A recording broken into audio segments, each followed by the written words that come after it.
Hello दोस्तों, मैं समय मस्तानी। आप लोग देख रहे हैं हमारे अपने यूट्यूब चैनल गीत संगीत हिट को। तो मैं आ गया हूँ एक और नए वीडियो में, एक और नए सॉन्ग के साथ। आप लोगों को थंबनेल देखकर पता चल गया होगा कि ये सॉन्ग किस ट्रैक पर होने वाला है। तो चलिए वीडियो को स्टार्ट करते हैं।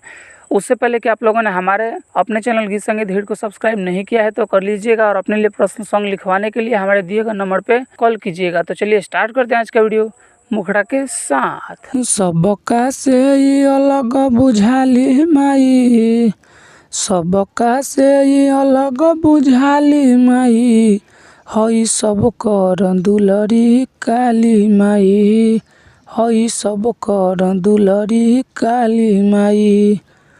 घरे घरे ई सबके जाली माई, घरे घरे ई सबके जाली माई, हई सब कर दुलरी काली माई, हई सब कर दुलरी काली माई। तो ये था मुखड़ा। उम्मीद करते हैं कि आप लोगों को अच्छा लगा होगा। अगर अच्छा लगे तो एक लाइक ज़रूर कीजिएगा। तो चलिए चलते हैं अपने फर्स्ट अंतरे की तरफ। भले देखे में रूपवा सावर बाटे, इनका में बड़ी पावर बाटे।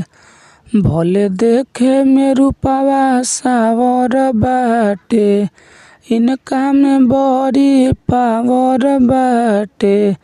देखी शंकर के इहे लाजाली माई, देखी शंकर के इहे लाजाली माई, हई सब कर दुलरी काली माई, हई सब कर दुलरी काली माई। हमारा फर्स्ट अंतरा। उम्मीद करते हैं कि आप लोगों को बहुत ही अच्छा लग रहा होगा। अच्छा लगे तो एक लाइक ज़रूर कीजिएगा और चैनल को सब्सक्राइब कर दीजिएगा।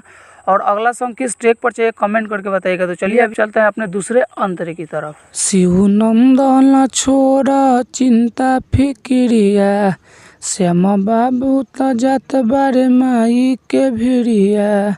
शिव नंदन छोड़ चिंता फिक्रिया, श्याम बाबू त जात बारे माई के भिड़िया।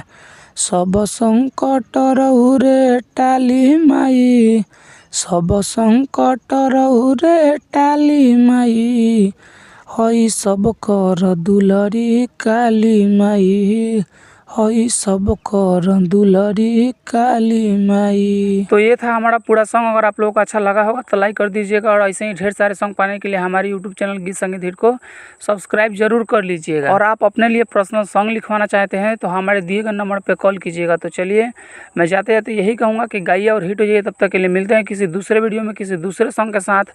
तब तक के लिए नमस्कार।